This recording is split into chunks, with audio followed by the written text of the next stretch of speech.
आज हम पढ़ेंगे 10वीं कक्षा के लिए माध्यमिक हिंदी व्याकरण। इसमें हम लिंग के बारे में पढ़ेंगे।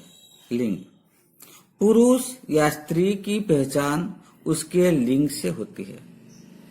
लिंग का अर्थ है चिन्ह या लक्षण या निशान। पुरुष जाति के प्राणी को पुल्लिंग और स्त्री जाति के प्राणी को स्त्रीलिंग माना जाता है।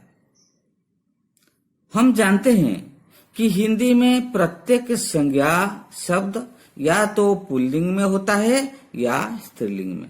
यानी हिंदी में सिर्फ दो लिंग होता है, एक पुल्लिंग होता है, एक स्त्रीलिंग होता है। प्रत्येक संज्ञा शब्द का लिंग जानना इसलिए जरूरी है कि कर्ता या कर्म के रूप में प्रयुक्त संज्ञा शब्द के लिंग के अनुसार क्रियापद बनता है। यानी हिंदी में लिंग के संज्ञा के अनुसार क्रिया बनता है। जैसे राम जाता है, सीता जाती है। यानी ये राम पुल्लिंग होता है जाता, सीता स्त्रीलिंग होती है ये जाती। तो ये लिंग ये होता है राम के अनुसार लिंग होगा, यानी संज्ञा के अनुसार क्रिया बनता है। इसलिए ये जो मनुष्य और अन्य प्राणियों का लिंग जानना तो आसान है।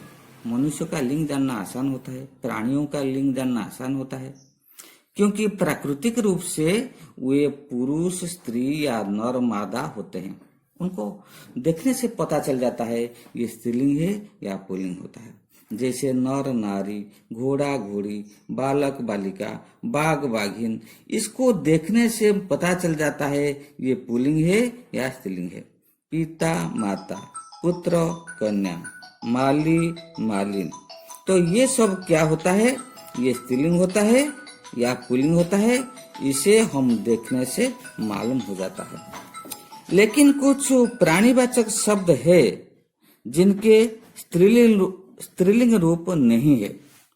यानी जो उल्लू, केचुआ, कौवा, कछुआ, खरगोश, तोता, ये सब प्राणी होने पर भी इनका एक ही रूप होता है, ये होता है पुल्लिंग।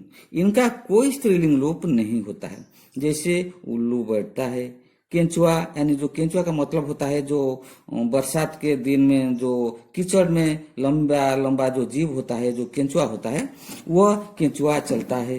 कौवा बैठता है, कछुआ धीरे धीरे चलता है।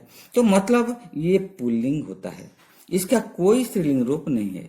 फिर भी इनमें जो स्त्रीलिंग रूप होता है इसको हम नर उल्लू, मादा उल्लू, नर या मादा लगाकर हम इसका लिंग निर्णय करते हैं। जैसे नर उल्लू, मादा उल्लू, नर केंचुआ, मादा केंचुआ, नर कौवा, मादा कौवा। मतलब कौवा कहने से सिर्फ पुल्लिंग होता है, लेकिन मादा कौवा कहने से तो स्त्रीलिंग होता है। उसी प्रकार कुछ ऐसे प्राणीवाचक शब्द हैं जिनके पुल्लिंग रूप नहीं है। जैसे कोयल, इसका पुल्लिंग रूप नहीं है। कोयल स्त्रीलिंग है, गिलहरी स्त्रीलिंग है, चील, जोंक, जूं, तितली, मकड़ी, ये सब स्त्रीलिंग है। मतलब कोयल कू कू करती है, तो कू कू करती है, कभी ये पुल्लिंग नहीं होगा। कोयल कहने से सिर्फ स्त्रीलिंग होता है। अगर हम इसको पुल्लिंग के रूप में हम लाएंगे तो ये होगा मादा कोयल, नर कोयल। तो नर कोयल का मतलब होता है जो पुरुष, और मादा कोयल का मतलब होता है स्त्री। लेकिन सिर्फ कोयल कहने से ये हो जाएगा स्त्रीलिंग। इसलिए ये जो शब्द कोयल, गिलहरी, चील, जोंक, जू, ये सब शब्द ये सब स्त्रीलिंग होता है। ऐसे नित्य पुल्लिंग और स्त्रीलिंग शब्दों पर नर मादा शब्द जोड़कर लिंग स्पष्ट किया जाता है। जैसे नर कौवा, मादा कौवा, नर कोयल, मादा कोयल। मतलब नर कौवा का मतलब है जो पुरुष कौवा, मादा कौवा का मतलब है जो स्त्री कौवा। लेकिन कौवा अगर हम सिर्फ कौवा कहेंगे तो ये हो जाएगा पुल्लिंग शब्द। कोयल कहने से ये हो जाएगा स्त्रीलिंग शब्द। लेकिन नर कोयल कहने से पुरुष और मादा कोयल कहने से ये स्त्री को समझते हैं। तो ये जो आज हम खासकर पढ़ेंगे लिंग को निर्णय हम कैसे करेंगे, तो ये बड़ी बात है। एक इम्पोर्टेंट बात यह है कि हम लिंग को जल्दी कैसे निर्णय कर सकते हैं। बहुवचन रूप के आधार पर लिंग निर्णय करने के बारे में आज हम खासकर पढ़ेंगे। तो बहुवचन रूप के आधार पर लिंग निर्णय करना कैसे? जिन अप्राणीवाचक अकारांत संज्ञा शब्दों का रूप बहुवचन में नहीं बदलता है, अर्थात एक वचन तथा बहुवचन दोनों में एक सा रूप होता है, वे शब्द पुल्लिंग होता है। जैसे भात, तेल, पवन, जल, खेत, दांत आदि। मतलब ये जो भात, इसका बहुवचन भात होता है, एक वचन भात, बहुवचन भात। इनका दोनों का रूप एक होता है। एक वचन तथा बहुवचन दोनों में एक सा रूप होता है, यानी एक वचन में भात, बहुवचन में भात। तेल, पवन, ये एक वचन बहुवचन दोनों रूप में समान होता है। जब वचन बदलने पर इसका कोई रूप नहीं बदलता है तो ये होता है पुल्लिंग शब्द होता है। यानी जब वचन बदलाने से जब उसका रूप में वही परिवर्तन नहीं होता है, दोनों का रूप यानी पुल्लिंग में, एक वचन में या बहुवचन में ये एक जैसा होता है, ये होता है पुल्लिंग शब्द होता है। तो और एक बात है, जिन अप्राणीवाचक आकारांत संज्ञा शब्दों का अंतिम ओ का बहुवचन में ए हो जाता है, वे शब्द स्त्रीलिंग है। बहुत अच्छी बात है, जब अंत में ओ ए हो जाता है। मतलब हम जब वचन बदलाते हैं, जब हम उनको बहुवचन में करते हैं तो अंत में ओ के बदले ए हो जाता है। ए मतलब जो नाक में जो हवा निकलता है ए होता है। साधारण तो स्त्री लोग नाक में बात करते हैं, इसलिए ये स्त्रीलिंग होता है।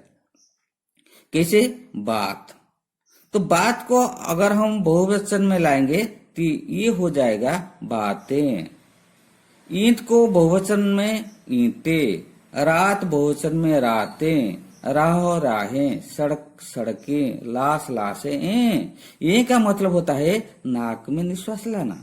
तो जब नाक में निश्वास लाते हैं तो ये स्त्री रूप होता है। साधारण तो स्त्री लोग ही नाक में बात करते हैं, इसीलिए जब अंत में ओ के बदले ए हो जाता है, बात बातें, ईंट ईंटें, रात रातें, राह राहें, ये हो जाने पर ये हो जाता है स्त्रीलिंग।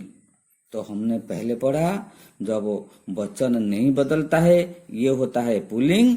अगर वचन बदलता है लेकिन अंत में ए हो जाता है तो ये होता है स्त्रीलिंग। तो उसी प्रकार ईख, दाल, आदत, इमारत, लात, दाल, दुकान, फसल, कोशिश, ये सभी वचन बदलाने से अंत में ये हो जाएगा। लात लातें, इमारत इमारतें, आदत आदतें, ये हो जाता है। ये हो जाने से ये हो जाएगा स्त्रीलिंग। तो ये इसको याद रखना। और एक बात है, जिन अप्राणीवाचक अकारांत संज्ञा शब्दों का अंतिम आ बहुवचन में ए हो जाता है, ए नहीं ए, तो ये हो जाता है, ये होता है पुल्लिंग शब्द। मेला मेले, ताला ताले, यहाँ पे ए हो जाता है। मेला आ मेले, ए आ ए, मेला मेले, ताला ताले, तो अंतिम आ ए हो जाता है। कपड़ा कपड़े, मसाला मसाले, तो आ के बदले जब ए हो जाता है बहुवचन में तो ये होता है पुल्लिंग शब्द। अगर ए होता तो स्त्रीलिंग होता, लेकिन यहाँ पे ए होता है, ए नहीं, ये ए होता है, इसलिए ये होता है पुल्लिंग शब्द। तो इसको याद रखना, जब ए हो जाएगा स्त्रीलिंग शब्द, जब ए हो जाएगा ये पुल्लिंग शब्द होगा। उसी प्रकार शीशा, चना, कमरा, लोटा, छाता, रास्ता, ये सब ए होता है। जैसे लोटा लोटे, छाता छाते, रास्ता रास्ते, पर्दा पर्दे, जूता जूते, कुर्ता कुर्ते, तो ये होता है। इसीलिए ये होता है बहुवचन।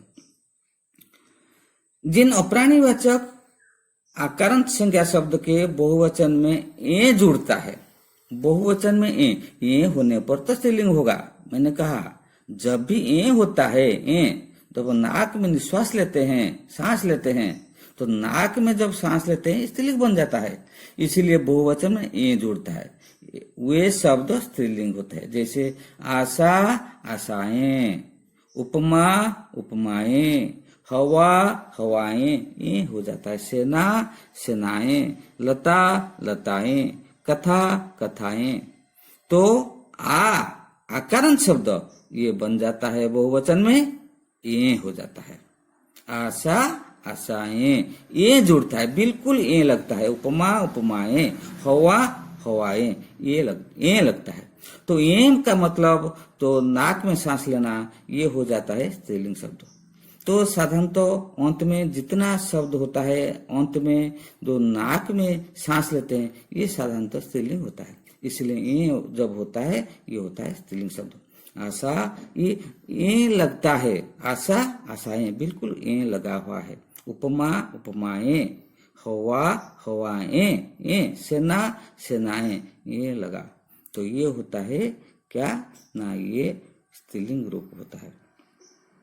सूचना, परीक्षा, कविता, भाषा, क्रिया, संख्या, रचना, बिल्कुल अंत में ये लगता है। संख्याएं, रचनाएं, सजाएं, दबाएं, घटनाएं, ये लगता है। ये लगने से ये हो जाएगा स्त्रीलिंग शब्द हो जाएगा। जिन अप्राणीवाचक हर्षईकारांत या दीर्घईकारांत संज्ञा शब्दों के रूप बहुवचन में नहीं बदलते। बहुवचन में अगर नहीं बदलेगा, ये तो पुल्लिंग होगा ही होगा। वे शब्द पुल्लिंग है। जैसे गिरी, अतिथि, मतलब ये बहुवचन का रूप में कोई परिवर्तन नहीं होता है। मोती, पानी, जलधि, जी, घी, इसका बहुवचन रूप ऐसा ही होता है। गिरी, गिरी, एक वचन में गिरी, बहुवचन में गिरी, एक वचन में अतिथि, बहुवचन में अतिथि। तो इसका बहुवचन में कोई रूप का कोई परिवर्तन नहीं होता है, इसीलिए ये होता है पुल्लिंग शब्द।